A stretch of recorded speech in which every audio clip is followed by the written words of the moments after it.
Bienvenidos al programa Ministerio de Fe. Entrevistas con Pastor Marcelo Parrella. Un ministerio interdenominacional que trabaja com pastores que compartem o trabalho de Deus em la vida de fé. Nosso convidado especial no dia de hoje é o pastor Daniel Martins Cunta, coordenador de evangelismo e missões da Convenção Batista Fluminense, que serve ao Senhor junto à sua família, sua esposa Cristiane e filhos Débora e Laura. Sean todos bienvenidos al programa Ministerios de Fe. Quien les saluda es el pastor Marcelo Parrella. Y hoy nuestro invitado especial es el pastor Daniel Martínez Cunta. Él vive en Niterói, es una ciudad que está a unos 40 kilómetros de Río de Janeiro, y él está en la Convención Bautista Fluminense. Seja bem-vindo, pastor. Obrigado, pastor. Uma boa tarde a todos. É sempre uma alegria poder compartilhar do Evangelho e da missão que Deus nos tem confiado e falar daquilo que Deus tem feito através das ações no estado do Rio de Janeiro. Então, estou aqui à disposição para caminhar nesse tempo aqui com o senhor. Amén. Primero quiero dar gracias porque usted es una persona muy ocupada y está dando este tiempo, ¿no?, para el canal. Así que desde ya muchas gracias en nombre de todo el equipo de programas Ministerios de Fe. Amén. Pastor, quería preguntarle desde el principio, ¿cómo fue que usted conoció la palabra de Dios? Então, a minha família é de tradição católica. Minha mãe é a filha mais velha de 11 filhos. Então, depois que os meus avós faleceram, a minha mãe, então, ela continuou a ser a referência, né, de fé na família. Mas ela se converteu, então, há 30 anos atrás, e foi a primeira da família a começar, então, ao ministério de pregar a nós sobre o verdadeiro evangelho, o evangelho de Jesus Cristo. E aí, então, minha mãe me discipulou, né, me evangelizava, e a minha conversão começou dentro de casa. E depois de uns 2 anos, eu decidi mudar para uma outra cidade, onde era a origem da família, a cidade natal dos meus pais, em Nova Friburga, região serrana do Rio de Janeiro. E lá, já com a semente do evangelho no meu coração, eu continuei a ser evangelizado por um primo, que hoje é pastor, e lá, então, eu tomei a decisão de entregar a minha vida a Cristo. Então, foi numa igreja batista da cidade de Nova Friburgo, na Igreja Batista Central, onde o Espírito Santo de Deus confirmou no meu coração aquilo que a minha mãe já vinha semeando e aquilo que o meu primo regou, né? Assim como o apóstolo Paulo diz, minha mãe semeou, meu primo regou, e Deus deu o crescimento do evangelho no meu coração. Isso há 24 anos atrás foi a minha conversão. Agora você começa a caminhar este camino de Dios, este camino espiritual. Usted se convierte al Señor. ¿Cómo fue que llegó o que sintió el llamado para ser pastor? Pastor, quando eu dou esse testemunho, quando me fazem essa pergunta, eu costumo responder da seguinte forma: no dia da minha decisão, eu fui chamado por Deus para o ministério. A minha conversão, ela foi um processo racional, e o Espírito Santo, então, ele só completou aquilo que eu já vinha trabalhando, né? Deus já vinha trabalhando na minha mente, no meu coração. Então, no dia que eu tomei a decisão de seguir a Cristo, eu já sabia que Deus me usaria no ministério pastoral. Eu já tinha essa intenção no meu coração. Então, foi no dia da minha conversão que eu já comecei a ser moldado por Deus para ir para o seminário. Naquela época, nós precisávamos esperar 2 anos de batizado para depois ser recomendado por uma igreja para um seminário, né? Então, eu me converti em 96, e em 98 eu já estava no seminário, cursando ali para ser teologia, né, para ser pastor. E o meu chamado específico, pastor, veio 1 ano depois da minha conversão, quando um missionário que era da República Dominicana pregava lá na igreja onde eu era membro, e ele lá então falou sobre o trabalho de plantação de igreja. Então, no dia da minha conversão, eu me senti chamado. 1 ano depois, o chamado específico seria na obra missionária, através da plantação de igrejas, e hoje eu estou aqui 24 anos depois e 18 anos já de consagrado ao ministério pastoral. La verdad que es una gran bendición conocer la palabra de Dios y trabajar para nuestro Señor Jesucristo. Usted quería preguntarle, ya cuando empezó a caminar, que Dios lo levantó como pastor y empezó a caminar, ¿usted ya estaba trabajando en la Convención Bautista o fue mucho después? Foi depois, pastor. Quando eu me converti, comecei a trabalhar já na área de evangelismo e missões, a igreja que eu fui batizado é filiada à Convenção Batista Brasileira e Fluminense também. Mas o meu trabalho com a convenção, ela começou, na verdade, cerca de 6 anos depois da minha conversão, 5 anos depois da minha conversão, quando eu comecei a fazer parte da junta de juventude, a JUBERJ, que é a Juventude Batista do Estado do Rio de Janeiro, que é um braço, né, dos jovens na convenção. Ali começou algum trabalho meu ligado à convenção. Na função que eu exerço hoje, já numa função de gestão dentro da convenção, aconteceu 4 anos e meio atrás, quando me veio o convite para estar integrando a equipe de gestores na área de evangelismo e missões.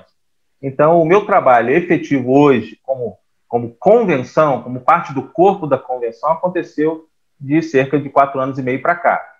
Mas a minha ligação com a convenção começou há 5 anos depois da minha conversão, quando eu comecei a me envolver com a Juventude Batista do Estado do Rio de Janeiro. Pastor, ustedes tienen un trabajo muy fuerte de evangelismo y están ayudando a las iglesias con 3 diferentes libros. ¿Me podría hablar de este proyecto?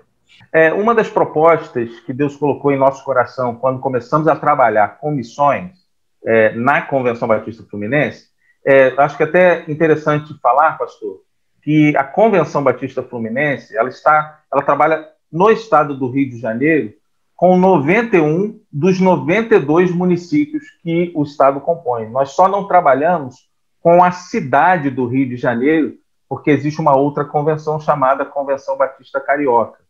Então, a Convenção Batista Fluminense trabalha nos 91 municípios do estado.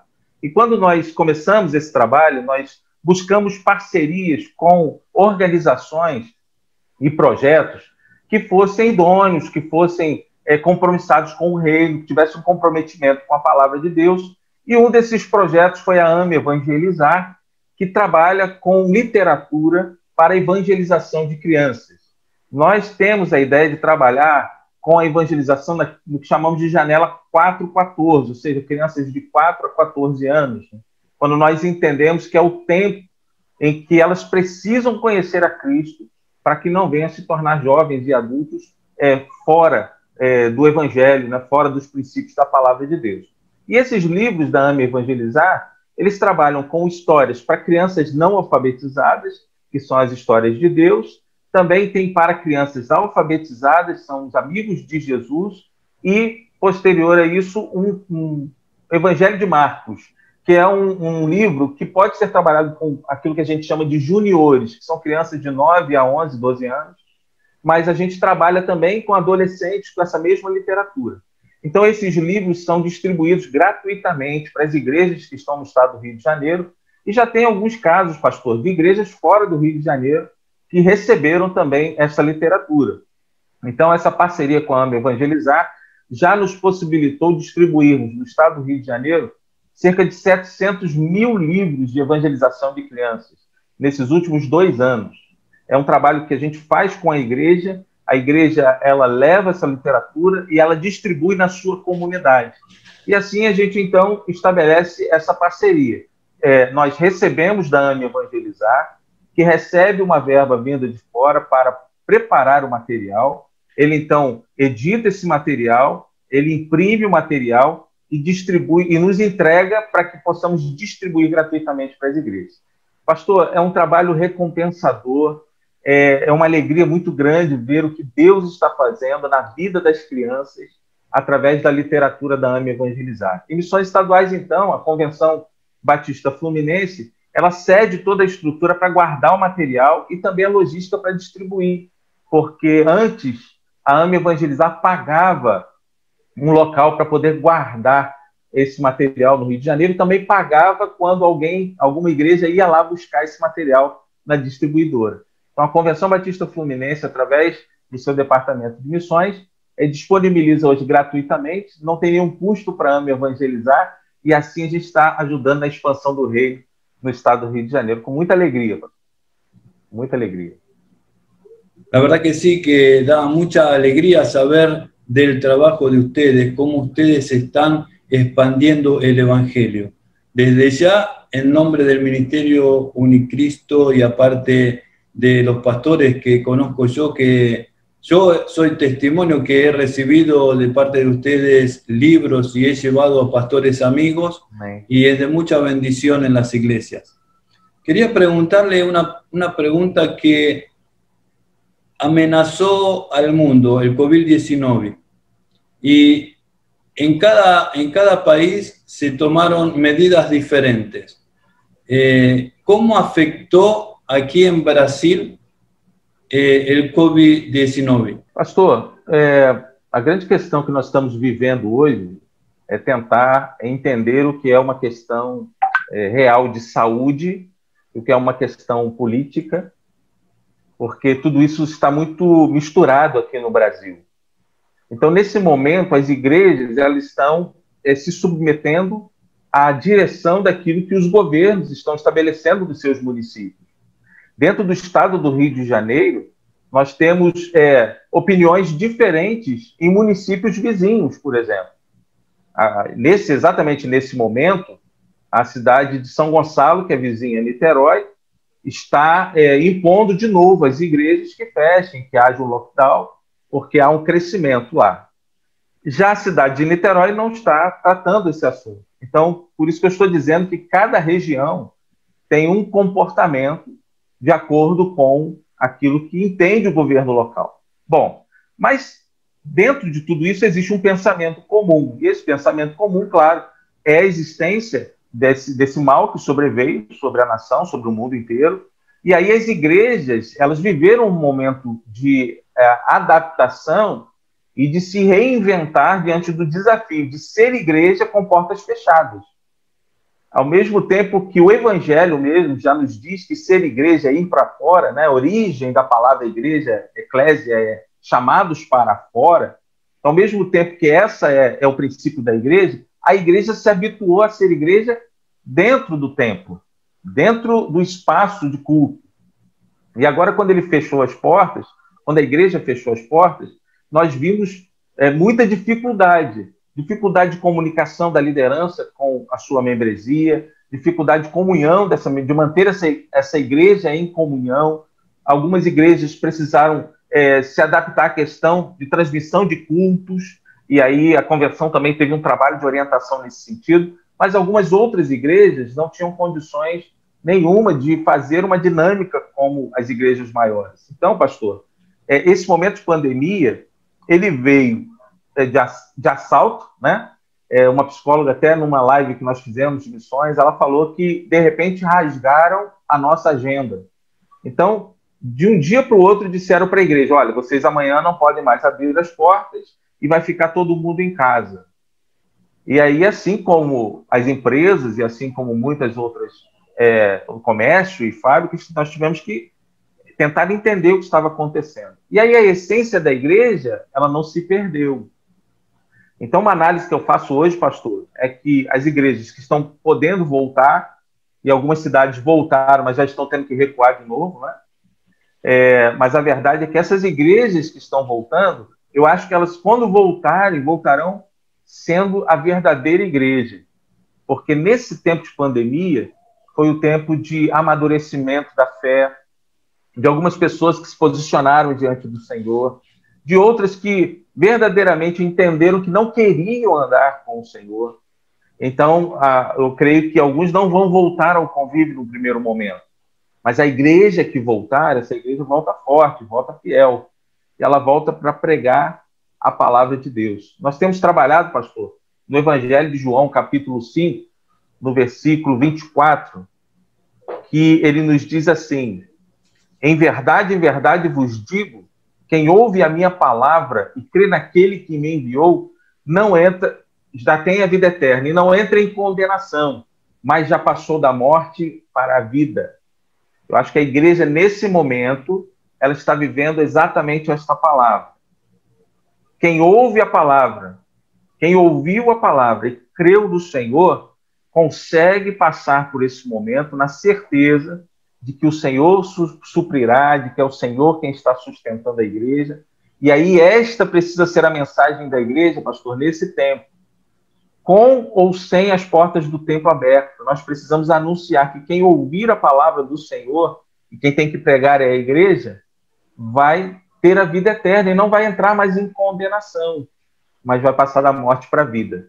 Então, acho que o grande desafio da igreja hoje, assim que voltar, para fechar a sua pergunta, assim que a igreja voltar, eu acho que Deus fará uma seleção natural entre aqueles que estavam e não eram, entre aqueles que precisaram se posicionar e aqueles que são os remanescentes fiéis, aqueles que estão fervorosos e desejosos de fazer com que essa sociedade, que ao meu entendimento, pastor, estará com o coração aberto para ouvir, essa sociedade possa ouvir essa mensagem que liberta, a mensagem de Jesus como caminho, verdade e vida. Amén. Porque Dios está llamando a un povo unido, un povo que no tiene denominación. La denominación la hicimos nosotros. Entonces, cuando Cristo vino judío, y para los judíos después se abrió la gracia. Entonces, empezamos a caminar en una dispensación nueva. Hasta Juan el Bautista fue la dispensación de la ley, y después de la muerte de Jesucristo comenzó la dispensación da gracia. Ahora tenemos que tener esa fe que el Señor está falando, tenemos que tener esa conciencia de que Dios va a obrar a nuestro favor. Mas hay mucha gente que está con mucho temor. Estuve haciendo una entrevista el lunes con la misionaria Nidia González de Inglaterra, y ella me faló que hay una segunda oleada de COVID-19 y que está como viniendo con más fuerza. Ahí mi mujer escuchó y está apavorada. Ella está con mucho miedo de salir a la rúa, de hablar con la gente. Entonces, así como mi mujer, hay mucha gente que está en ese sentir, ¿no? Sí. En ese miedo de apavorado. ¿Você qué palabra pode dar para estas pessoas? Pastor, na verdade eu acredito que nós não estamos vivendo a segunda onda ainda não. Nós estamos vivendo a primeira ainda estamos no primeiro momento. Mas eu creio que quando a palavra nos encoraja a crer no Senhor Jesus, quando ela diz que é crendo no Senhor Jesus que será salvo tu e a tua casa, quando eu vejo o Evangelho de João, no capítulo 8, no versículo 32, ele nos diz: ouvindo a multidão, eles murmuravam estas coisas a respeito dele. Juntamente com os principais sacerdotes, enviaram guardas para o prenderem. Esse contexto da história aqui, o que está acontecendo? Estavam tentando prender Jesus. O que eu penso dentro desse contexto da história aqui, pastor, quando os fariseus, que eram homens que conheciam a lei, mas que nem sempre viviam os princípios que Jesus estava ensinando e tentando fazê-los entender, eles estavam ouvindo a multidão fazendo o quê? Murmurar. Sabe o que eu creio, pastor? Esse é o tempo de nós confiarmos plenamente do Senhor. Não é tempo de reclamar, não é tempo de estarmos com medo, não é tempo de estarmos com o nosso coração inquieto. É claro, a nossa humanidade nos faz com que isso aconteça. Mas agora nós precisamos crer neste a quem as pessoas estavam falando contra ele. Esse que incomodava as pessoas por ser a verdade que liberta, Jesus Cristo. Quando nós temos a Cristo como Senhor, nós precisamos entregar a vida a Ele. Aqueles que conhecem, são religiosos, muitas vezes não vão entender que somente em Jesus há a esperança que nós precisamos. E aí nós vamos ver um contexto de murmuração. Então a minha palavra, pastor, é, primeiro, não murmurar. Segundo, confiar plenamente, não sendo religioso, mas sendo um servo. Um servo de quem? Deste a quem eles desejavam prender, eles desejavam condenar, porque não criam que ele era a resposta de Deus para a humanidade.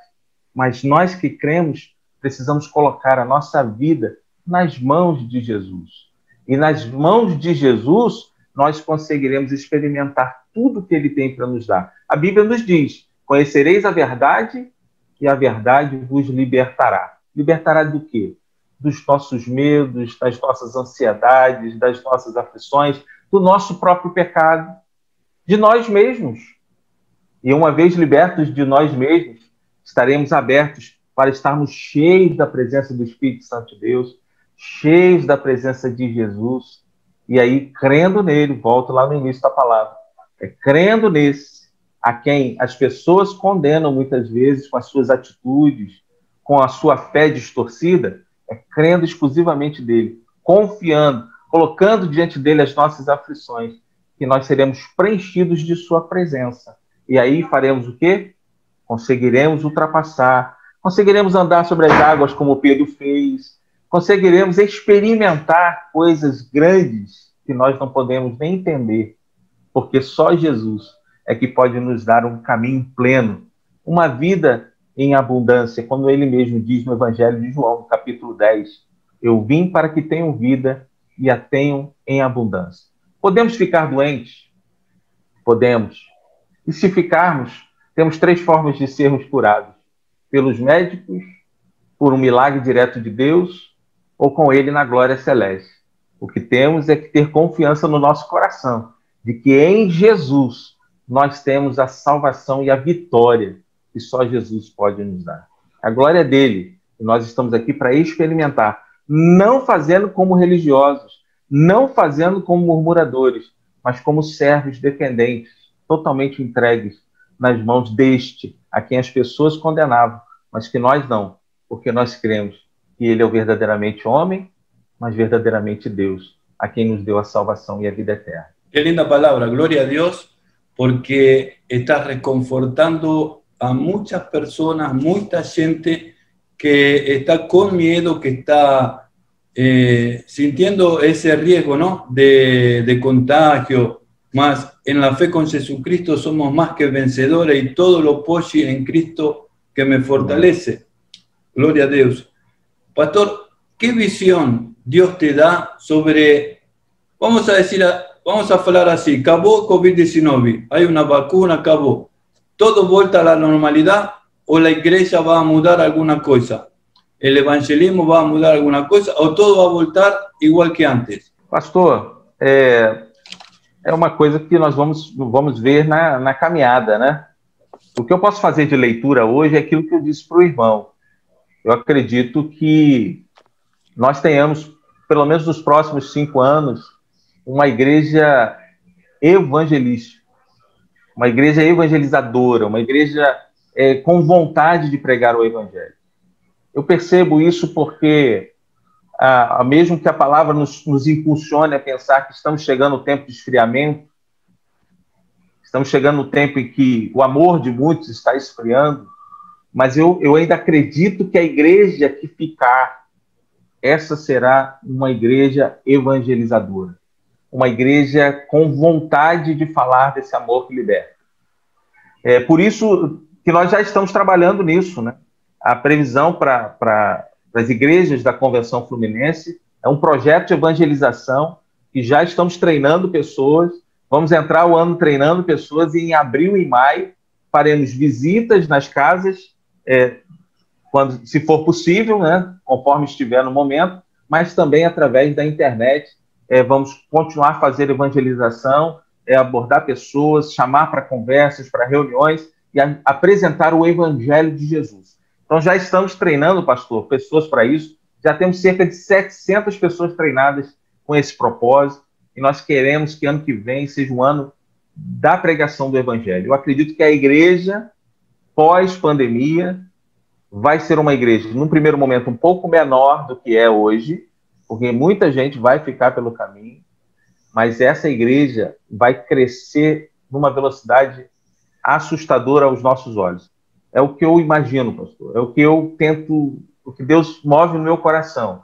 É o que eu consigo ver daquilo que estou contemplando na vida das igrejas por onde tenho passado no estado do Rio de Janeiro. Eu acredito que nós vamos, em 5 anos, ser um número maior do que somos hoje.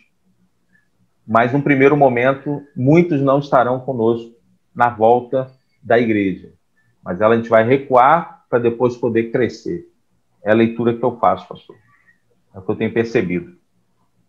Amém, amém. Eu acredito que está certo, pastor. Y acredito que Dios también está tratando el corazón de las personas. Este es el momento de evangelizar, de llevar la palabra de conforto a los corazones. Parabéns por su trabajo. Pastor, estamos llegando al final del programa. Quería pedirle que ore, por favor, por todos los oyentes, por todos los amigos, por todos aquellos que van a poder escuchar este programa. Sim, pastor, vou orar. Eu quero agradecer mais uma vez ao senhor pelo convite, agradecer pelo carinho de poder estar aqui, dizer que é uma alegria poder servir ao Senhor aqui no estado, junto com a minha família, né? Sou casado com a Cristiane, já há 18 anos somos casados, e temos 2 filhas, a Débora e a Laura, de 11 e de 7 anos, e elas já têm crescido aprendendo a amar o Senhor, aprendendo a confiar em Deus. Então, para nós, como família missionária, é um privilégio poder servir ao Senhor, e eu agradeço, em nome da minha família, poder estar aqui com o irmão nesse momento. Vamos orar então, pastor? Amém. Graças te damos, Senhor. Louvamos e bendizemos o teu nome.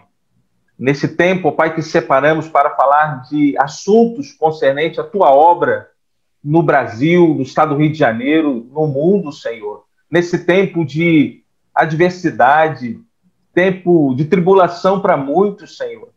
Mas a tua palavra nos encoraja, porque ela diz que é a tribulação que faz a paciência, a perseverança. Ó Deus, tudo isso, ó Deus, faz parte da nossa vida, porque nós confiamos plenamente no Senhor. E sabemos, ó Deus, que a esperança faz parte da nossa vida, assim como a fé e assim como o amor. E é o teu amor que nos move, Senhor. É o teu amor que nos encoraja. É a esperança da volta do Senhor Jesus Cristo e da certeza de que Ele já está conosco todos os dias, nos ajudando nesta caminhada. É a fé que somente através do nome de Jesus é que seremos salvos, que nós caminhamos, mesmo diante dos desafios, Senhor, deste tempo, mesmo diante da pandemia, mesmo diante das aflições. Ó Deus, nós nos lembramos de pessoas, quem sabe, estão nos assistindo e que perderam um ente querido, que o teu Espírito Santo, que é consolador, possa ajudá-los nesta hora, renovando as suas forças, a sua esperança, mas que a tua igreja, ó Pai, seja encorajada pelo teu Espírito Santo, sabendo que é Ele quem nos dá discernimento, que é o teu Espírito quem nos aponta, ó Pai, os nossos erros, que nos aperfeiçoa, que nos ilumina para compreendermos a tua palavra. Então, Espírito Santo de Deus, eu te peço que o Senhor prepare o teu povo, que o Senhor sonde cada coração, e que o Senhor renove as forças e a esperança da tua igreja todos os dias, por favor. Abençoa, Deus, a vida e o ministério do pastor Marcelo, sua esposa, sua família. Em nome de Jesus, cuida do teu servo, Pai. Sustenta, supre, o livra, Senhor, do mal, do homem violento deste tempo. O livra da enfermidade, Senhor. Fortalece para que o pastor Marcelo Parreira possa continuar esse ministério excelente que tem colocado diante do Senhor. Em nome de Jesus, Pai. Guarda esta família pastoral. Guarda as pessoas que estão nos ouvindo. Guarda as nossas igrejas, Senhor. Guarda as nossas vidas. É o que nós pedimos confiando em Ti, orando em nome do Senhor Jesus. Amém y amén. Amén. Gracias, Pastor Daniel, por tu tiempo, por haber estado conosco. Estoy muy grato por estar haciendo este vídeo, esta entrevista con vos. E a você que está escutando esta entrevista, no perda su tiempo de evangelizar. Comparta con amigos, comparta con sus familias, porque la palabra de Dios está para restaurar corazones. En nombre de Jesús, ayúdanos a llegar a más personas. Hasta el próximo programa. Dios les bendiga a todos.